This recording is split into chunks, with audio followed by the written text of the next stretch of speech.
Hello and welcome to this episode of Pause with Nandini. Today we have Neha Bhat, who is a clinical art focused sex and trauma therapist. She's also an artist, an educator, and a writer. She uses the arts to facilitate meaningful personal change in individuals, couples, families, and communities impacted by various kinds of individual and systemic trauma. She sees sexual health as part of mental, emotional, and spiritual health. And this is one of the reasons why I was so keen to have her on this show because I find very few people are able to connect dots beyond just their field of study. And that was of interest. And I'm sure it will be of interest to our audiences as well.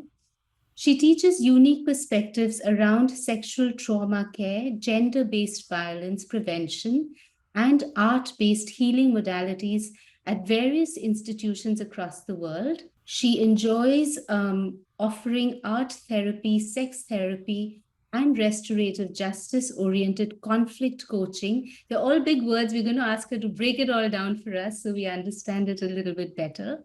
She offers this in India and the US, online and in person. She is known as Indian sex therapist on social media with a huge following. So obviously, a lot of the things she says resonate with all kinds of people from different backgrounds. And I'm so pleased to have you here. I am so honored to be here. Thank you for having me. Great, absolutely. Because there's so much to talk about, I'm going to jump right into it. One of the things, of course, as I said, your approach seemed very fresh and easy to understand. I think even for people who are not, in the field. Um, but the other thing that struck me was that, I've lived in India, the US, I've lived in Singapore, Australia, and somehow stories of sexual trauma seem to be universal. And one of the things that I found was that you had a compassionate sort of an approach, of course, towards the survivors of sexual violence, but also towards perpetrators. And you had this notion of hurt people, hurt people. And I would love to hear more about that. I'd love to hear about what art therapy is and how all of this comes together to sort of address these issues. Lovely. Okay, that's a lot for me to chew on and start sort of riffing off of, and I'll do that. I want to go to what you said about there are certain people who kind of go beyond their discipline and look at cross disciplinary work. So that's actually the key and the heart of my interest in being associated with even the field of healing. I've never been attracted to being a counselor. I was never attracted to studying psychology. I was never interested in selling paintings. It's been a very interesting journey of finding myself in different fields and really asking myself contemplatively, what is the core and the heart of what I want to do? And it feels like it is connection, it is building bridges, um, and connections that people often miss because today's society is so fast. We don't slow down to really go deep into like what is it. So sex for me is that the interest in human sexuality is that, Nandini. I think it's one place that's so demonized and looked at as dirty and taboo, Mhm. or glorified and looked at as so ideal and godlike connection, that the nuances of what are the ways in which human beings repeat patterns Mm. to bring connection into their heart. That is the core of what I'm interested in. What is the way that people repeat patterns, and why do these patterns exist? Where do they come from? Um, and how does it show up in sexuality? I think that's an area of interest. So let me start with that to begin with. Then let me bring in, just to clarify for viewers, there are many kinds of people who do trauma work. There are many kinds of understandings of trauma work. And it's important to sort of ground in knowing that I don't come from an individual lens of seeing that trauma is, one thing that happened to you when you were 5 years old, and because of that one thing that happened to you at 5 years old, you're suffering the consequences at 50.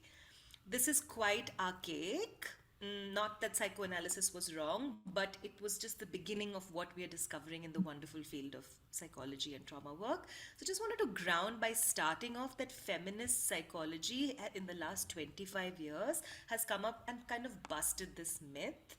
And it is saying that trauma is not one thing, it is what you do in your nervous system, how your nervous system responds to the event that happened. So, sexual trauma, when two children go through the same sexual trauma, it can manifest in very different ways in their bodies. One might become an art therapist, one might become one might become a rapist.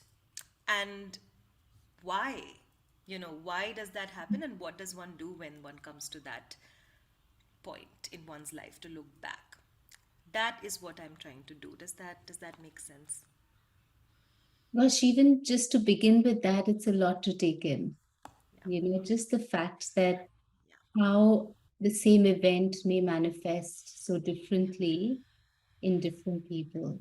So, where does art come in as therapy in all Yeah. of this? Of course, intellectually, perhaps people may understand it that yes, art can feel quite, healing, quite freeing in a way. But specifically as a methodology, obviously, then it's a practice. How does that come into play in resolving or unraveling all of this that's going on? Well, so that's a painting that I've been working on for many years, and it doesn't even seem that such a long process. It seems simple. It's just dots and a circle. But that's exactly what art does in the therapy room, that it creates a non-verbal way, a play-based way between two people to relate to many enmeshed realities of being human. So what talk therapy does, Nandini, is that, and I'm sure you know this, but just for people who may not be aware of what therapy is, right? Come into a therapy room, the clinical therapist sort of does an assessment, then you go into problem solving, like here's the problem, here's a solution. And conventional talk therapy is based, CBT, DBT, these methodologies are based on worksheets. So now we've seen, like, maybe you are having nightmares from your sexual assault. So how should we get rid of these nightmares? Let's Mm. do some worksheets. Now that's great. That's one approach. Then you bring in the art aspect. An art therapist is not necessarily doing that. An art therapist is saying, let's go into where do you feel this in your body and what is the manifestation of this assault in your body. So somebody might say, I'm having a dream about the person who hurt me. And you know what? They were my husband. And I really loved them for 15 years. And by the 16th year, I realized that it was actually marital rape. Again, trigger warning for everyone who's hearing this. These are going to be difficult topics to talk about, but we can't. We can't go around them. We have to kind of confront them as we're speaking about it. Is that okay? Are you okay with Yes, of that? course, of course. Yeah. Okay. So this person in this example might say, I have been dreaming about my husband for 15 years. Now, someone who is maybe a very conventional psychotherapy approach, or this idea that we think is like, oh my gosh, try to sort of work against that notion. Try to try to heal from your abuser. And then there are others of us who are like, well, what if I loved my abuser? And what if I don't want punitive methods of hurting them because they have hurt me? What if I want to really work with my wounding, and with that wounding help them maybe in some psycho spiritual way? That is where transformative justice comes in. It says that you can have a conversation with the person who hurt you, as long as you know and you are clear why you are doing that. So that's where art really, like, my practice brings in art to say, let's make this all tangible. These are such big words. This is so heavy. So, Mm. can we paint this dream? Now, once we paint this dream, can we look at why you use this color and what that means to you? what most people think art therapy is, the painting is done and the therapist is like, oh, black means you have this problem and blue means you have this problem. It's hardly that. It's going deeper and deeper into the relationship with the person who is with me as a client, and I'm the therapist. They are an artist, I am an artist. And mind you, they don't have to be a conventional artist. The practice believes that everyone is an artist. And that can lead to singing, it can lead to humming, it can lead to a game that we play to name more and more nuances, like who came before your husband? Was it your father? Was he quite an authoritative figure? Is that why you took 15 years to leave, this abusive marriage? XYZ, XYZ. Then there are drama, like there's expressive, there's drama therapy, which also is part of the arts therapies, where you reenact Sure. maybe the time that something hurt you with this person in the presence of a therapist. You act on closure. So these are very non-verbal, play-based, creative wellness ways. When you speak of this, I'm quite active on, say, social media and all of that. And I read a fair bit, I suppose, in different things that interest me. And yet I find that this is not so widely spoken of or known. I mean, it just seems like such a different way of approaching trauma. First of all, even to get to a point where someone acknowledges that they might need help and they might possibly start exploring what kind of help uh, would be of benefit. And then to actually come to a point where they might explore this. In your experience, how has that been in the kind of people who've come to you? This is such an interesting question.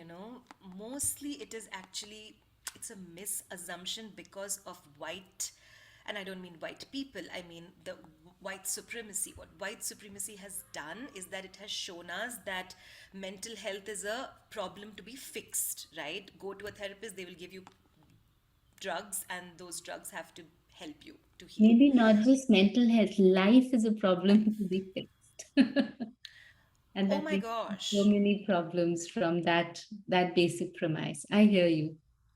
I mean, I could go on. This is my favorite topic. Death is a problem to be fixed. Divorce is a problem to be fixed. Everything. Pregnancy is a problem to be fixed. These milestones that bring such complicated ways in every human being's experience of looking at themselves. That is what trauma is, right? It awakens you. Now, if you're looking, now if white supremacy teaches us to look at it like a problem, like say, for example, I've been hurt by someone, I'm going through a breakup, and I put on weight. Oh my gosh, white supremacy teaches me that I have to lose weight because I have to go back to who I used to Instantly. be, which is somebody else. Maybe I was a child at that time. Maybe I was a younger version of myself. Maybe I wasn't as awake. And can I look at my weight as a gift? And even if I don't have to look at it in an ideal way, can I look at my weight as a symptom of a path? It's something that's happening to me. I'm shape shifting. So, coming back to your question, I think this is more normal. In fact, most people do think like this in an everyday shape, like everyday fashion anyway. These are the conversations friends are having with each other. Yes. In brown contexts, in our contexts of cultures which are not white supremacy oriented, although we are hurt by it, but that's not how we naturally, where we naturally go. Think of it like what happens in India, right? Aunties get together. Like two aunties are talking about what their husbands are like. And I mean aunties in a respectful way. I don't mean like that demonization of the auntie. I mean actually two women who are in a patriarchal context. Where are they getting their healing? They're getting their healing through gossip, through bonding, through going to their friends' houses, through talking, through saying things about the in-laws and like trying to compare and analyze. I mean, so not a lot of people do look at their problems as, just delete the abuser, let me only lose weight, what is the medication I can get to stop having nightmares. That's an extreme. Hmm. And unfortunately, the extreme has been normalized as like that is the only solution because that's somehow a clean solution. Hmm. So lots of people who come to me are in fact relieved, and that's where the social media really helps, where I write so much about this so people Yeah. think, oh, this is great, this person is actually talking to us like an a respectful, they want to build a respectful relationship to my pain. Pain doesn't have to be erased. And I can't tell you, like, even just 2 sessions of that, everyone doesn't continue on to 2 years of work or 3 years of work. Even just 2 sessions at like 2 hours with someone who's a professional of just normalizing pain is so healing for people from this context. When you say normalizing pain, it just makes me feel like so much of all of this is rooted in fear, all kinds of fear. Whether it's even of looking at your own pain or feeling safe enough to look at your pain or even being able to express it either through art or through words or through dance or movement or whatever. And all of this somatic sort of memory that's in your body and being able to express it. I just feel what you're doing is such important and beautiful work. Thank Um, you. Thank One you. of the things that you have spoken about is integration, right? And in some of our more, in slightly in a different context, in spiritual sort of communities, we speak a little bit about integration and, integration of your shadow self and integration of your experiences and all of that. How does that play into what you do? Yeah, it's a lovely question as well. Thank you for asking me that. So let me take it back to what you said. You thanked me for my work, and I feel so grateful when people understand the depth of it. And I feel angry when a lot of like mainstream people think this is the like this is alternative, right? In fact, this is what the majority needs. So so in a way, integration is that it is seeing the elements that we have thrown away from our conscious awareness and saying, let's bring it back into awareness and test, experiment, play. What would it feel like if instead of saying, oh my god, I'm feeling jealous, I'm feeling jealous, I'm feeling jealous, like I'm a bad woman because I feel jealous. Instead of doing that, what would it mean if I slowed down and I felt grateful in this moment that I'm alive and I'm having a physical response to something.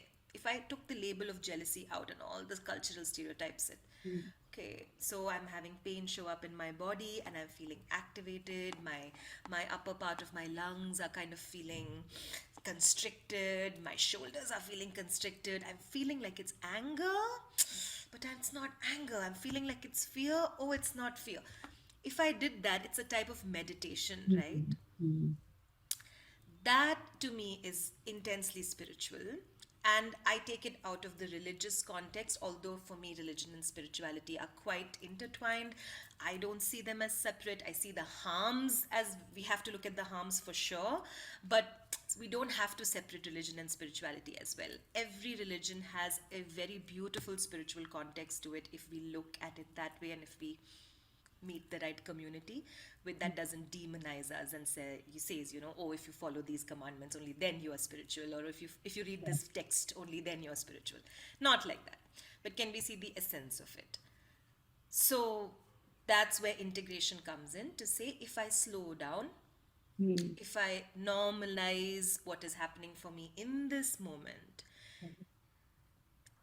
what where does that awareness take me? And that awareness can take me many places. Most times it feels good for some time, but a lot of times it feels scary, because integration is scary. It's easier to live in a split, fragmented way, right? Yes, for sure. For sure. It can almost feel like it's too much. And you Yeah. don't know if you have the bandwidth, if you have the strength to actually carry all of that. But it's interesting. Of course, I mean, these things, while we're speaking of them, a lot of it probably has to be experienced to know. And, when I was speaking with you before, one of the reasons why I wanted to have this show was in a way to also provide some sort of hope, right? To people who might be thinking, there's this thing of, will it actually help? Will it actually resolve? Will I feel better? Will I get better? And I think that might, we think of it often in terms of the survivor, but I suppose also the perpetrators carry their own pain. And for them to also know that, yes, there is a way to heal from that, there is a way to come out of that cycle, I think it can be quite powerful as a realization. So, one of the other things, and we spoke about this, which interested me, was this decolonized sort of therapy. And you've touched on it a little bit in terms of white supremacy. But some of the examples that you've spoken of before in perhaps other conversations, I would love for you to bring, because it made it quite real to me in terms Yeah, of how we process things through a different lens to what our culture actually can enable us to do. So speak to us about that. absolutely. So, one example that I bring up, which is quite triggering, and again, whoever's listening to this, protect yourself from this information. If it's a lot, just tune it out. You might experience some activation in your system because it's a heavy example, but it's important to go there, I think, for the sake of clarity. Mm, in a lot of contexts, the abuser and the abused are seen as people that need to remain separate, especially in contexts where there is the privilege of doing that. So, where countries where you have a lot of place, you have government schemes, you have help coming to you, you have social workers, you have helplines. Um, it was quite normative, and I've trained in these contexts as well, in domestic violence and rape crisis organizations. So at one point in my life, I was working at a rape crisis center, and it was quite interesting to see our mostly white affirming therapists, or people who have never seen a context that is diverse, people who have seen mostly white communities around them, sort of very advocate very highly that the abuser and abused should remain separate. And the solution is that the wife, in this case, for example, the wife, if she's being abused by the husband, she should leave the husband along with the kids, because the government will then take care of the child support, and it's a whole legal process, right? Now, it was interesting where there were other, like, brown, black, queer therapists who were saying, really, like, is that possible though, realistically, for a brown woman who doesn't have anything else in that country going for her, for example, and just her children? She has her children, she has herself, and she has this Partner. privilege of the partnership, the visa, or whatever else it is. So in this case, this woman was being abused for many number of years, and she had come to us for a case consultation. She had come to us for therapy, and she had said to me, like, she had said to us, I don't know if I can leave, but I know that I have to leave. Otherwise, if I stay, I'm just going to create more and more trouble for my system and for my children. This is not healthy. So there's something called the cycle of abuse. And the cycle of abuse, for people who don't know, is that point A leads to point B leads to point C. It's a cycle, and then it leads again to point A. So the husband might come home, husband might say, hey, why didn't you clean the bedspread? Why is the bedspread so dirty? And the wife says, oh, I'm so sorry, I'll just get to it. I was feeding the kids all day, I was doing this. So she cleans the thing. Husband gets more and more angry. You are such a abuse word. You don't remember even this. I make so much money, you don't even do this. You are useless, you are lazy. And the husband basically slaps her or punches her jaw. And this used to happen every cyclically every couple of months. After point, that's point C. But after point C, though, the husband would come back and say, I'm so sorry, I'm so sorry. Here are the roses. I don't know why I did this. I'm such a, all of this. And then it would lead back to point A, where husband's gone to work, wife is, at home, bed is dirty, sheets are unclean, or some small mistake, and the cycle continues. So conventional therapy approach was to say, report to the social worker, call the helpline. Again, not bad advice. But the decolonial approach was to say, let's listen to what she wants. She, the person who is in pain. Let's not come in and try to be her savior as the police or as the social worker, as the therapist, and say, here are the tips and tricks for you to get over this pain and just get out. Because she was saying, I'm scared of that because I don't know what he's going to do to my children if I leave, and I don't trust the guy.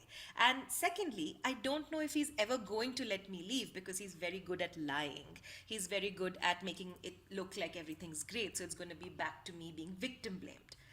So it was one of the biggest learning points as a therapist, and to sit with, I may not agree with this. I may have an impulse to save this person, and I may be taught by society that I have to save this person. But I really need to listen to what she's telling me, which is that she needs to figure out her own solution at her Mm. own pace with my assistance. So this case looked like 6 months, 8 months of just working through this repeated cycle. And she one day came and said, I'm ready to leave. But you know what? The only way this is going to happen is through escalation of violence. And obviously, we were just like, what does that mean? Can we risk you getting beaten to death, kind of thing? And she was like, I'm not saying that. Obviously, if something extreme happens, please come and help me. But I'm ready to escalate the violence so I can leave because I need some sort of physical sign for the hospital to be able to believe me. So we created a safety plan. She created a safety plan. She said, I'm going to trigger him. And I want everything ready. I want my children's suitcases outside. The social worker parked the car. So we created this entire safety plan. And she was able to trigger him. She escalated his anger. She wasn't beaten up, but she was hurt. As he was getting to homeostasis and realizing, oh, what did I do? Did I do something? Like, what's happening? She Yeah. escaped. The children were already in somebody else's house. She was out of the marriage. The police was ready. And that was a very unconventional way of, but client centered way, human centered way of getting her out of her her pattern that she knew best because she lived with him. This is so interesting because one of the things I would believe is of concern to anyone going through this would be that immediate loss of agency, that immediate loss of other people deciding, swooping into your life and deciding what's going to happen, and suddenly you have no control because everybody seems to know better than you, Yeah, whereas you know your own situation best. So you're sort of best. co-creating your solution. That's quite interesting. Yeah. And Yeah. it's decolonial, right? Because Yes. colonization teaches us that go and save the person who needs Immediately. help. Yes, and it's almost like there's a sort of a code, right, of how it must play out, and then people are just expected to fall in line. Follow. And if you're not falling in line, then you're resisting your own Exactly. healing or your own health, which is not always Exactly. the case. So Not that's always the case. And it's cultural too, right? Somebody's resisting here because, I mean, she's resisting leaving him because she doesn't have visa support. She doesn't have so many things there. She has, and then there's a patriarchal culture also telling her to stay. But then there's also the benefits of that because she does have her aunties and uncles to take care of the children, right? There are so many There's so nuances there. many, yeah, so many complexities, and especially, as you know, this is on NRI affairs, and as NRIs, there are so many more complexities that come into play in such a situation, and to have a therapist actually willing to listen to that and work with that, I think would be so valuable. Um, so we've spoken about all of that. I'm going to do a little shift Yeah, since you do sounds good. work in the space of sex therapy as well. And we've spoken of this a little bit prior. So obviously, sexuality has had quite a shift in the era of social media, in the era of all sorts of ways that you can actually hook up and connect with people in physical ways. What, in your experience, has that done to mental health? How has that played out in terms of actual intimacy and relationships? If you want to talk a little bit around that. Sure, yeah, and I can go many different tangents. I'm a cyclical thinker, so allow me to tangentially Please, speak. please do. Okay, it's a wide topic. But it's interesting how there are some universals being drawn. So apparently, last year there was research study coming out to say this is the first generation of American. This is American research. American teens that are having the least amount of sex, like by 16, by 15. Children are, apparently teenage girls are not even interested in going to have sleepovers anymore with their teenage friends, right? And parents are asking why, what's happening? And children are saying, actually, I'm getting it on Instagram. I'm getting contact on Instagram. I'm getting contact on Snapchat. I'm able Hmm. to like control my image in some way and then put that image on dating apps. And once I get to the actual conversation, romance aspect of it, it's kind of over for me. I'm not interested.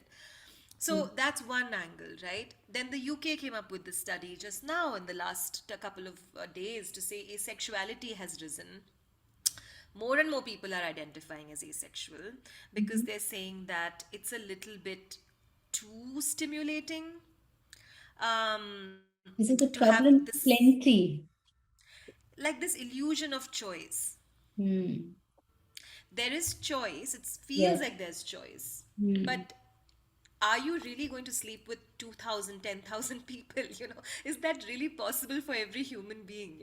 So of course it's great that there is a way to get out Notion. of. The Yeah, notion yeah. is more enticing than the actual, uh, reaching out for it.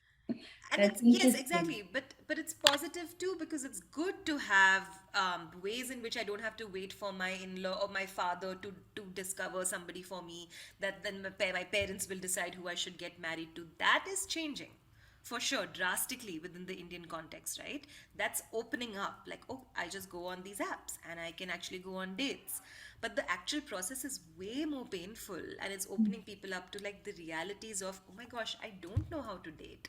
I don't know how to do conflict because that's Right. not part of our Those culture. things haven't changed though, whether you're meeting people online or offline or however it is, you will still come up against human things, which is conflict, which is emotion, which is, all of the messy stuff that you can't bypass by just, scrolling on or whatever it is. Mental health then, for perhaps young people or even older people who've discovered this new way of connecting, would you say it's a bit of a mixed bag?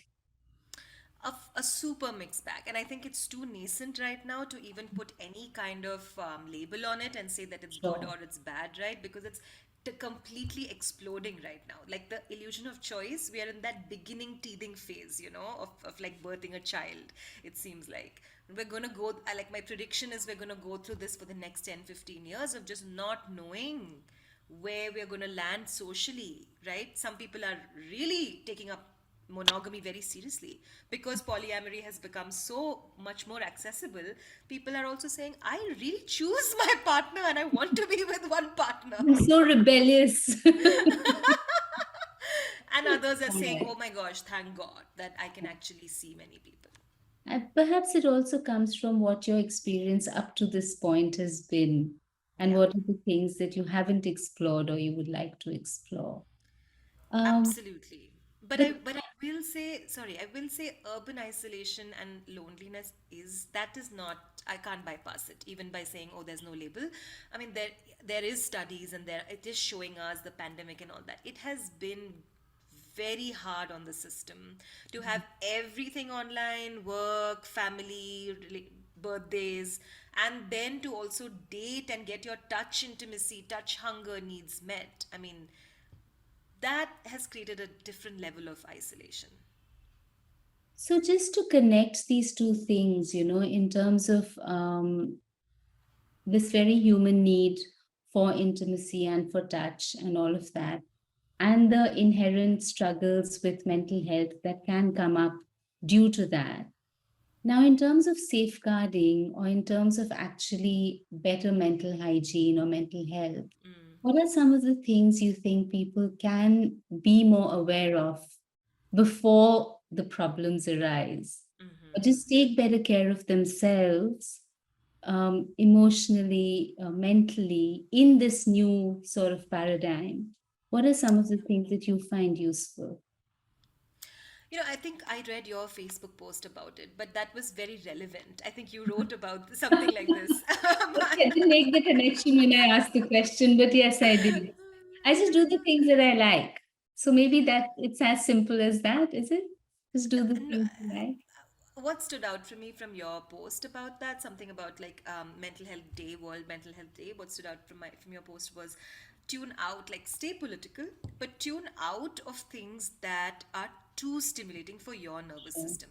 That will be different for Neha, and that will be different for Nandini. These are two different nervous systems. Even if Neha and Nandini are in a relationship and living under the same roof, we don't need to have the same ways of dealing with information coming at us. So my partner may like a podcast on politics after being a political journalist or whoever they are. I mean, just an example. Or and I might not. So you should know what you are up against. So I often Yes. advise or work with people on figuring out like what are the areas of your life that feel super out of control, what are the areas of your life that actually feel pretty in control, even though your mother might be saying, oh, this is so out of control, oh, this is so out of control, but you may like it. Like sexuality, you might be very happy with the fact that you have many partners and you're not married, but your mother might think marriage is best for you.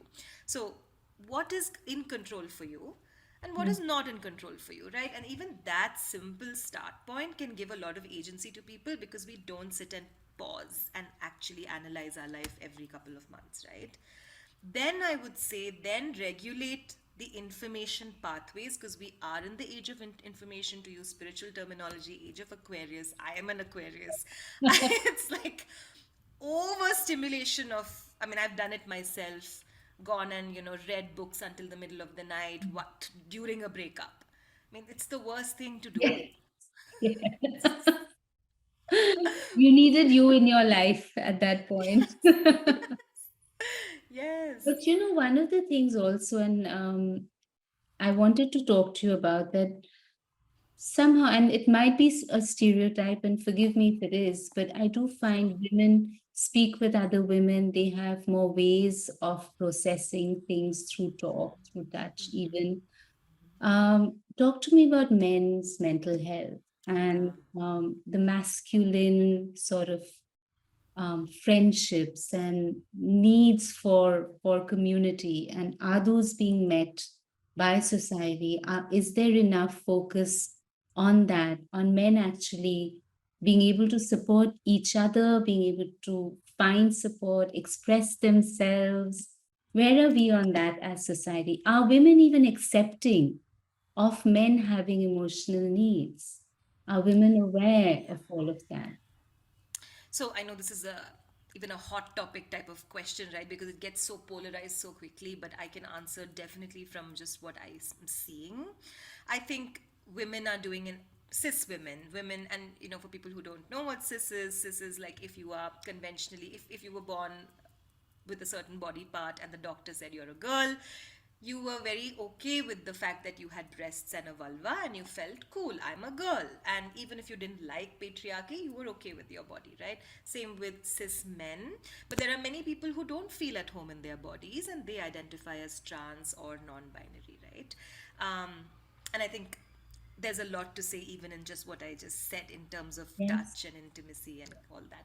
But so I think the pendulum has swung the other direction now, at least in privileged parts of the world, where women who were more minoritized and vulnerable, we have taken up the stance of saying, I am going to speak.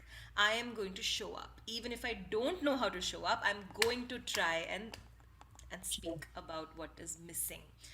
And I think the pendulum is kind of not swinging in the direction of the people who did have the power, which is cis men. It's kind of become very punitive. Now women have all the power and men are supposed to just sit and listen.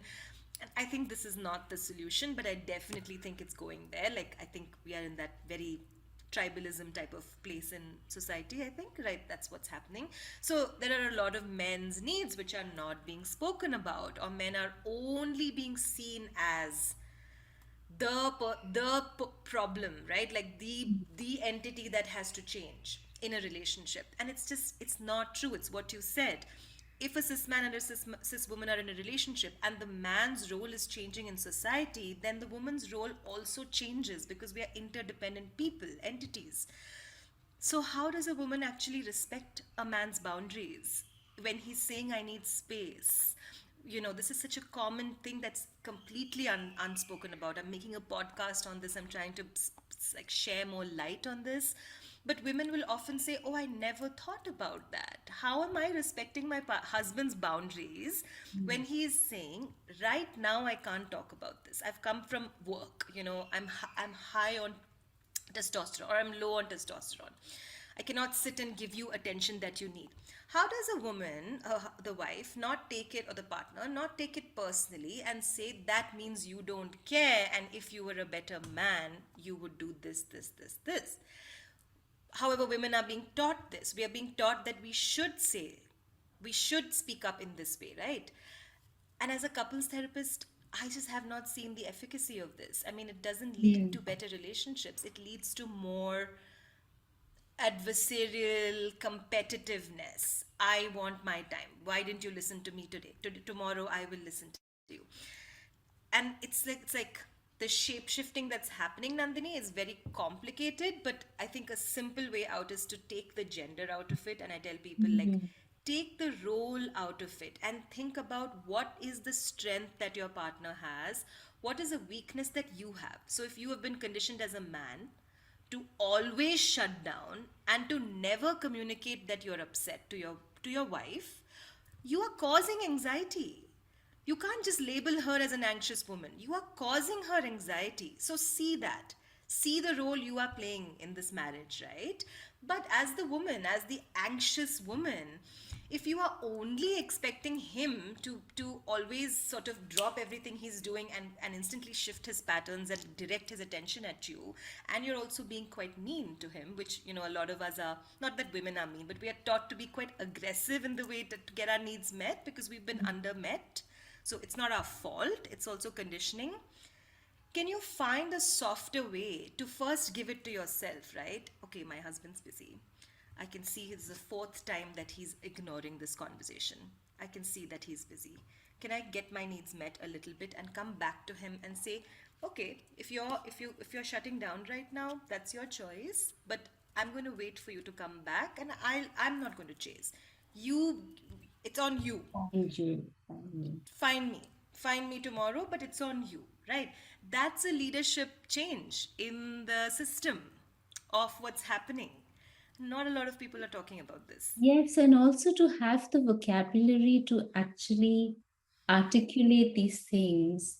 I suppose it's a process and a journey. And I know you said, in cis typical relationships. Do you want to talk a little bit about what you find in perhaps, non-binary or queer relationships? Do you think it kind of echoes a similar pattern, or are there specific things happening in that whole dynamic as well?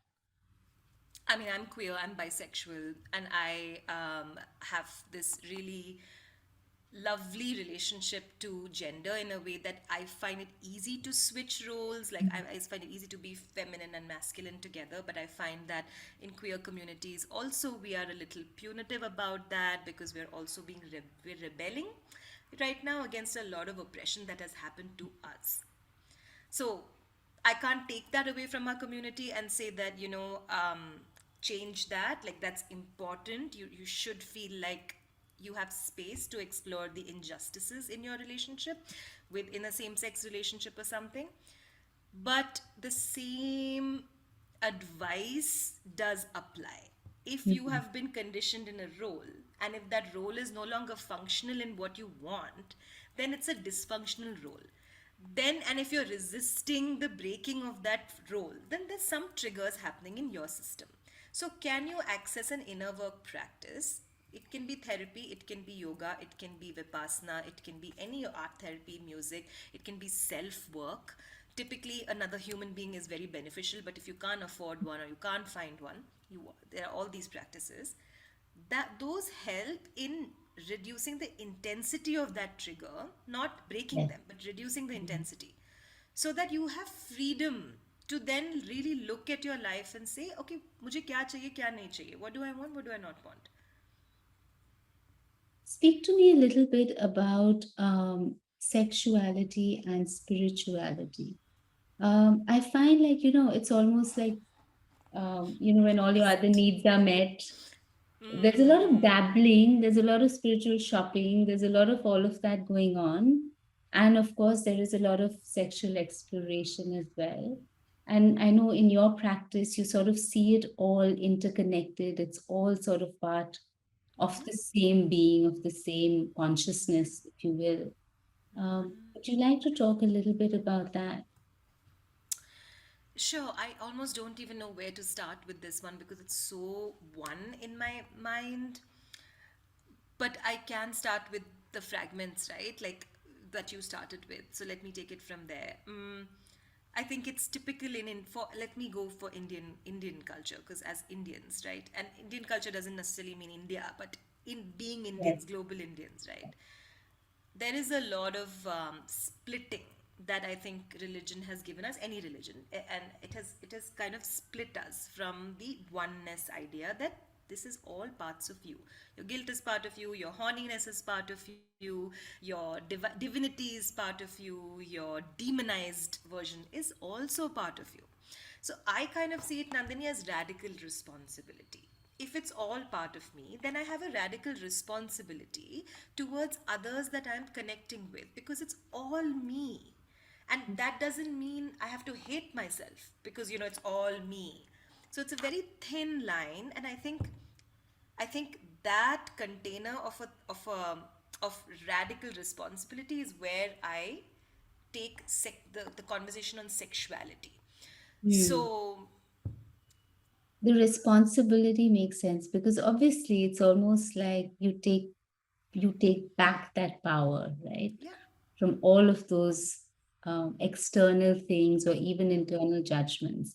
You take that power, and of course, with power, there's comes great responsibility. responsibility. Exactly. I take the power of the fragments back. Yeah, Right? yeah. And then I'm And responsible for it. And I and that is suppose, very sorry, that is very spiritual. does that though, this taking responsibility, how does that intersect then with acceptance and self love and not feeling like everything that happened to you was your fault? So it's not your fault, but it's your responsibility to integrate and to see all of yourself. I'm just trying to understand Yeah, yeah, yeah, in yeah. those terms. Yeah.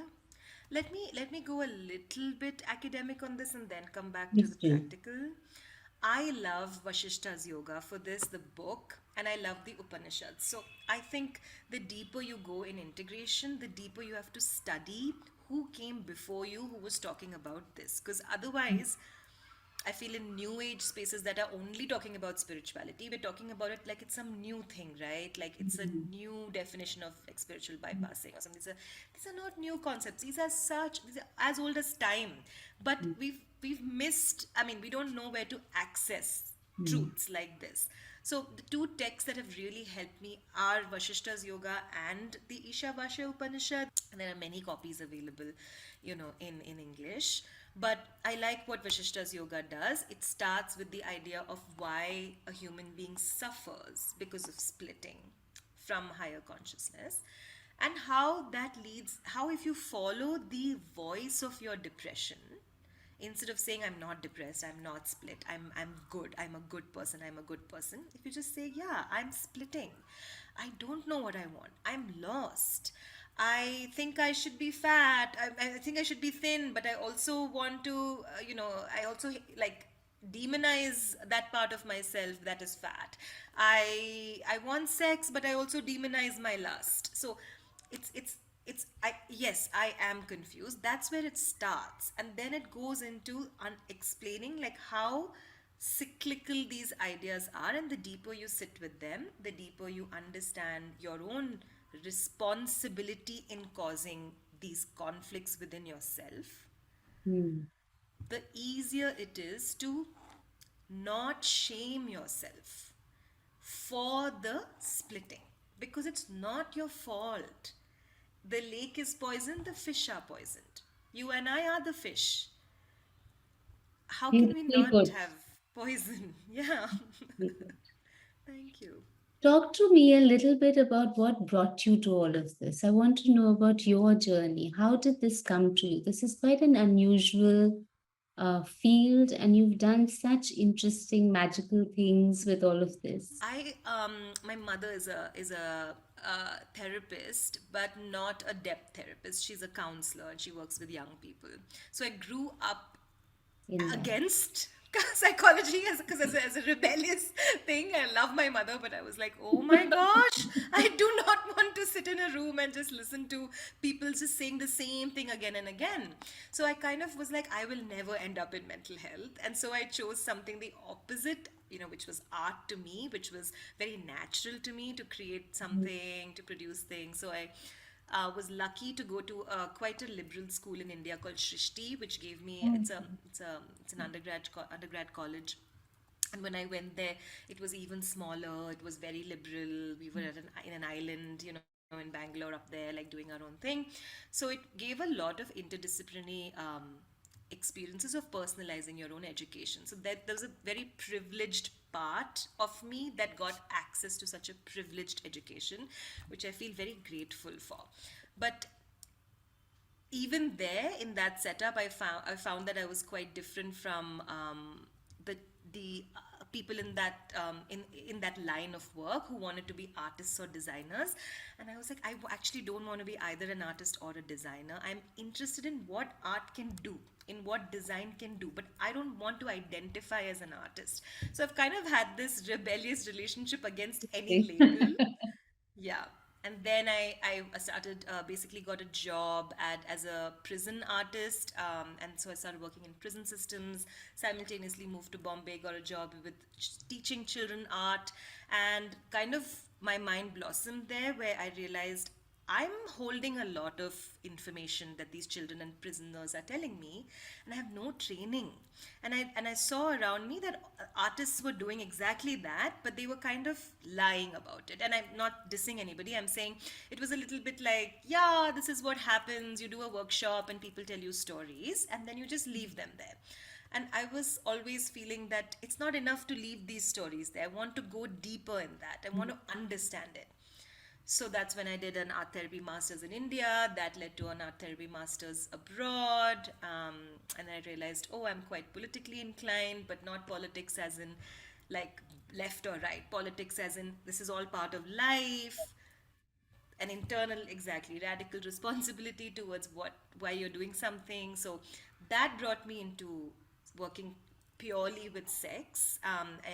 In my art school art therapy master's program, I realized I want to completely focus on sexuality because it's a completely undermet area and people are naturally telling me very deep things that I want to go into.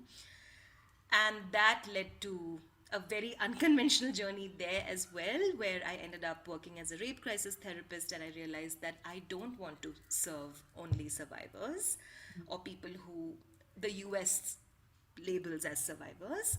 And in fact, I was quite blessed to have a client who came to me and said, just the first day, they were like, I have perpetrated rape, are you willing to work with me?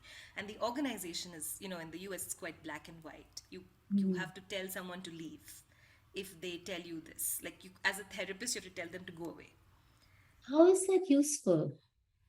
It's not really useful, but it's the government protecting itself. So it's quite bad actually.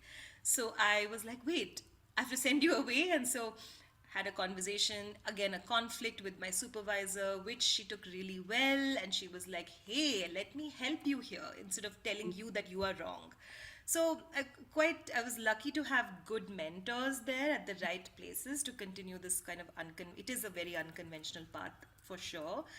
there are hardly three people in the world I know who have taken these steps, and I don't mean to toot my horn by saying that. I mean it is a very off the beat track, Yes. even in mental health and Which is sexuality. why I have pursued you to come here, because I haven't found too many people who do this. But having said that, if there are people who are inspired today listening to your work, who would want to do what you do, are there any learnings then? Is there a pathway that now that you've sort of found your way to this, is there a pathway that you can recommend for someone who wants to do this? Yeah, absolutely. I mean, it is alternative, but I also found institutions that were very supportive of me, right? So it's not like I created these institutions. These institutions existed. It was somebody to find, like, I bridged some gaps essentially. You can come into art therapy or sex therapy from many angles if you're interested. Whoever's listening, you can be an artist and get into psychology from a master's perspective. You are allowed to not have studied psychology in your undergrad. If you're already somebody who's a psychologist and who wants to go into art therapy, that path is also quite simple. Not simple, it's quite accessible.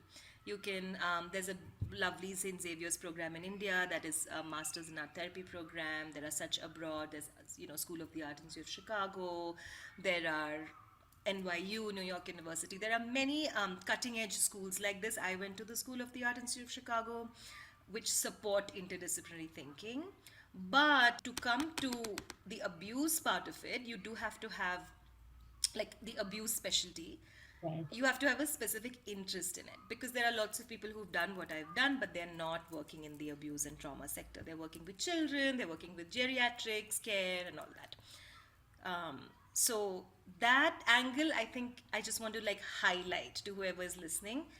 That is an undermet angle. More than art and sex therapy, please look at the abused population of the world. There is so much yet to do, and it can be monetarily satisfactory for you. It can be monetarily, like, you don't have to worry about that, because there's so much work in the non-profit world in some way. I don't even want to call it non-profit, in the disempowered population. There are innovative solutions that are missing. Somebody has to create them, and so please create them. This is why I am writing and speaking as much, to, like, please, let's do it. Yeah. You know, one of the things is that people might have a lot of interest in this, in working in this space, but there is also the notion that it is it's very heavy on your soul. When you're listening to these stories, when you're working with people who've been abused, who've had sexual trauma, what would you say? I mean, obviously, you hear things, you work with things. I mean, when we were trying to set up a call, you were coming out of court with something, so you're dealing with trauma every day in some way, shape, or form. How do you protect yourself? How do you protect your own mental health? Yeah, there are two aspects of this, Nandini. People will always tell me the most difficult client should be sent to Neha. And I will just have, like, wait lists after wait lists, and therapists will send me the people who have been hurt by other therapists, right? And yes, sure, I can be like, oh, maybe because I'm a good therapist or a decent therapist. But there's another aspect to this. I think people don't often choose what they're scared of. I think most people run away from what they're scared of, or resist it in some way. Spiritually, I think there is gold if you approach gently with care something that you're scared of. So I only got good at holding the level that I can hold now because of practice. I've been doing this since I was 21. I started very young, 20, like 19, 21, right? Like 19, 20, 21. So, and now, I mean, there's like years and years and years of experience of just practicing what happens when my nervous system is super activated. So I teach classes on burnout to clinicians, and I say, if after 5 or 6 years you're still feeling burnt out, then something is not right. Don't just bypass it and say, some moralistic version that you have to do this. No, you have to do it in your way that makes sense to you. Mm. So I have a very open routine. I keep a lot of space for swimming, for dancing, for going on walks. I choose my friendships very wisely, because somebody like me cannot have like the stereotypical like let's get wasted or let's go to a festival and just talk nonsense. Not that that's I'm not saying it's a judgment. I'm saying that's great for some people. Not It's good just for not you. great for me. Doesn't work for you. No, no, no, no. So I've had to curate a lot of that, and that's part of self-care, right? But I stay away from these binary definitions of self-care, which is just like bubble bath or read a book or something, because it's not connecting to your ulterior motive. Your ulterior motive should be clear, and for that you need to know why you are doing what you're doing. So I have to keep having this conversation with myself to keep myself energized, right? Every year. So in my practice, every December we shut the practice down and I take the whole team for a Vipassana retreat, and for 10 days we are completely silent. After 10 days we come back to our team retreat and it is extremely slow. Even if we have people contacting us on WhatsApp, I tell them, please ignore emails. Like, this is not the time to just start saving people and helping people through crisis. That has been a really lovely approach for a lot of younger clinicians as well. But it is motivation. Like, one has to know why one is doing this, otherwise it's easy to feel like these are my problems. These are not my problems, these are our problems. These are shared problems. I'm It's the just, lake. It's not yeah, one it's the fish. lake. Exactly. I'm just a fish that is running towards the poison, but learning that, I mean, the source of the poison, and learning that I don't have to stay in it. I'm just following, okay, how does it affect each like fish species? And I'm making the dots. But everyone is already affected. I love that answer. It's very wise way of looking at, and not just what you do, what anyone does in their field of work, to be able to actually ask yourself these questions often. Why are you doing what you're doing? What is the motivation? Where is it coming from? Isn't it such a crucial question? Yeah. It is, and it's almost like it can become the question that we ask ourselves the least. Perhaps it almost becomes a question very difficult to answer if you've not gone there in a while. So that's good advice, I think, for anybody to kind of question why we're doing what we're doing. Finally, yes, you had something to say. I was saying, and just know, like, just because your point was so profound, that people don't go there, and so just know that whoever's listening, the more you don't go there, the more difficult it's going to be, and the burnout is going to be harsher. Yes. It almost reminded me of, in maths when I was little, if I wouldn't understand something in class, and then I would be almost a bit frightened to say I didn't understand it. But then I wouldn't understand anything that happened in the classes later. And then I would wish, oh, I wish I had asked that question then. So it's a little bit Absolutely, like that. absolutely. Um, all right. Speaking of class and going back to when I was little, as parents, then, this is my last question to you. Sure.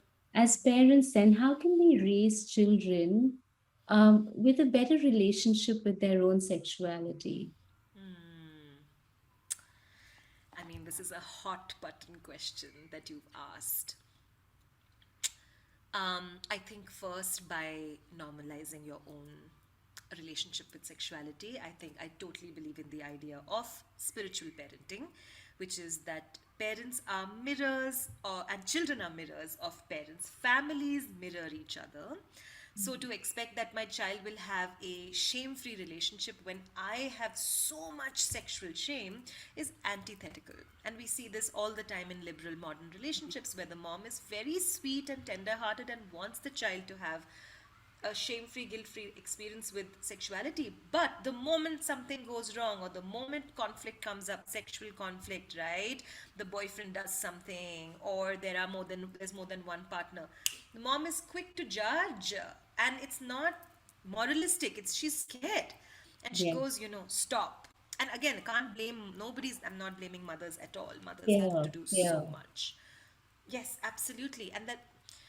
And it becomes externalized, right? To say my daughter should have, but so these messages are very confusing for children, and I completely go here to the spiritual gurus of our time, whether it's Shri M or it's Jaggi or whatever, whoever, whatever people might believe about them. Sure, the teaching is very much that we need to look at our own ways of radical responsibility, because that gets copied and children learn best from watching. I learned by watching, right? I watched my mother be quite burnt out by her profession, which is why I was like, I don't want to go here.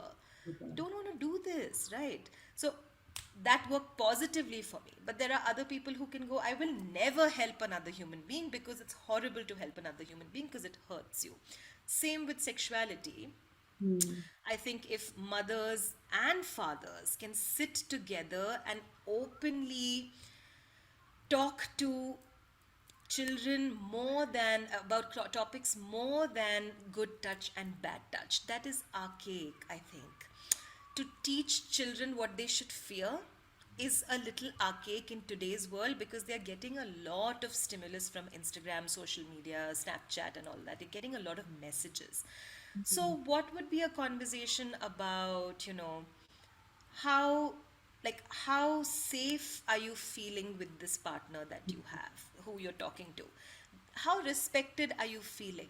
When the guy is talking to you, is he looking at your boobs? And if he Hmm. is, like, what does that mean? To talk to daughters about that, instead of saying Yeah, he's looking at your boobs so he's bad, or you should cover exactly. your boobs, you know what does that mean? Like, what does that feel like in your body? And I think that type of relationship, it's less like a friend. So I've had a lot of feedback where parents will get scared and say, but they have friends, I don't want to be their friend, I'm the mother, I'm the father. And while that is so valid, there is urban isolation and emotional loneliness in ways that is not experienced before, because we are in the age of information. We are disconnected from emotion. So children need an emotional nurturance, right? And that can come from a parent without the parent acting like, I'm your best friend, tell me how the kiss felt and where did it these are for friends, these conversations. But and so Dr. Shefali talks about this in her book Spiritual Parenting. There are in India there is Swati who does Maya's Amma. She goes by Maya's Amma on Instagram. Have you? I don't know if you've No, I seen her haven't. work. Lovely work doing, and she's Malayali, and she's basically creating archives and archives of videos of teaching parents to talk to young children by demonstrating on her own child Maya, who is I think 8 or 9. Lovely. That's a great resource to explore. Yeah, And also, while we're speaking of children in general, in yeah, particular, raising boys yeah. in a very confused time where, of course, they're learning. I sometimes feel absolutely that they need to know about boundaries and all of that. But I also sometimes feel they have to maybe live not so much in fear of themselves and their own power, their own sexuality, their own being. And some of those lessons are very hard to teach because even as parents, and I have a 13-year-old, there is a lot of fear about them not doing anything that would hurt them eventually, that would harm them. So it's almost like, don't go there, don't explore it because you don't know how it may be received, and just put like lots of boundaries, but it doesn't work, Rules. does it? When have boundaries and rules worked in containing people's curiosity? It has not worked. And I will say there is a difference between a boundary and a rule, right? A boundary can be really powerful. And I think men need masculine role models today, which are very sparse, who are showing how to how to use your power to actually get to know yourself deeper and to stand up for what is right, not use your power to push somebody else's boundaries, which Sure. was earlier masculinity. It was like, even if I fail 10 times, I'm going to try the 12th time, and it will be on at the cost of someone. I will punch someone, but I will still get what I want. I will hit my best friend in the class so that my teacher thinks I am like a good student, and so that my teacher thinks I'm not the problem, he's the problem. All these kind of lies and like ways of standing up, versus there are many writers today, Indian writers, American writers, British writers, who are writing about this. Terry Real is someone I really like, and he writes. Real. Terry Real, Terence, Dr. Terence Real, so Okay. Terry Real, um, about ways in which a man today or cis men today are very devoid of masculine examples of not a rule, but what is a boundary? What will I allow myself to do? What will I not allow myself to do? And can the father or the parent, whoever the parent is, again, doesn't have to be a masculine parent necessarily, but someone who understands masculinity, right? A femme person, a mother who understands masculinity, that's fine as well. Who can teach the son to channel his fear towards responsibility? But that can only come if you as a parent can teach your children that, right? So the Mm. biggest way I think children learn is by apologies. When the child has done something wrong, does the parent feel comfortable saying, yes, you are right, I am wrong, I understand what you're saying Parent, now, yes. as the parent. So the child already learns through mirroring a very healthy example that, oh, I'm not weak for being wrong, because my mother is not weak for, she's admitting her mistake. And Mm. she's saying she didn't know something. So she's not scared of her mistake. She's not punching me or slapping me or anything because, she's not hurting herself Thing. as well or Exactly. projecting. Mm. So, who Interesting. can Yes. teach the fear was, convert your fear into a boundary is what I say. If I'm afraid that someone is going to hurt me in this fight, and I want to resolve this conflict with someone, and I'm already like afraid that they're going to say something mean, they're going to say something mean, that's my fear, and it's a valid fear, right? So can I actually create a boundary for myself, and can I say something like, I will talk to this person, but if they start yelling, I will leave the room, and I'll come back when they are in a more regulated state, because I don't want to stand there and take their abuse. Mm. That's a boundary. That's a Mm. very powerful boundary, because it's about me holding myself accountable to what I will tolerate in my life. I don't want to be talked to some by someone who's yelling at me and abusing me. So can I say to her or him, hey, want to have this conversation, but just know, if it gets heated in a way that I can't take it, I will leave. I'll come back in 30 minutes when things are more calm, because I really want to resolve this with you. But I just don't stay in conversations which are abusive. I don't do that. Radical responsibility. I think that's been, for me, the biggest takeaway, to use a very overused word, from this conversation, and also the idea of uh, turning fear or channeling your fear into responsibility, basically through awareness, through kindness, through compassion to yourself, to Yeah, others, yeah, and and the role of art, actually the role of creative outlets. I mean, for you exactly. it's art, and for other people, like I write, and the other people who write poetry or dance or whatever it is, the Yeah. role of that in healing, I am a big believer in that, and Mm-hmm. I'm glad that it's being used for something so needed. So thank Mm-hmm. you so much. This has been Most an welcome. absolutely wonderful conversation. You're most welcome. It has been. I'm glad to have been in dialogue with you who understand the nuances so deeply and have done your research and are coming to the table with such reflective and relevant questions, which are true for so many people. Like, these are the questions clients ask me in practice. These are questions I ask my supervisor, my mentor, other therapists. These are the very active discussions we are having. So, very, very relevant. Great. And of course, for people who want to get in touch with you, there's all your social media. It is Indian Sex Therapist on That's right. Instagram. Is that Yes. primarily where you share, your posts and all of that? Is there anywhere else? There is my website, which I'm planning to build a little bit more into more of an archive and kind of steer away a little bit from the Instagram model, which is because my writing is long form, podcasts are long form. These are deep concepts that people need to listen to long form content. So there's Yeah, a podcast coming up. There'll be great. books coming up, which I'll announce later. Lovely. This kind of interview format as well. And I'm thankful for anyone who's listening, because with attention spans being what they are, if anyone has actually listened to all of this, we're very thankful. But these are more like almost like video essays, as someone was saying. where we kind of documenting important issues of our times. Times, yeah. Thank you for being a part of this. Most welcome. Yeah.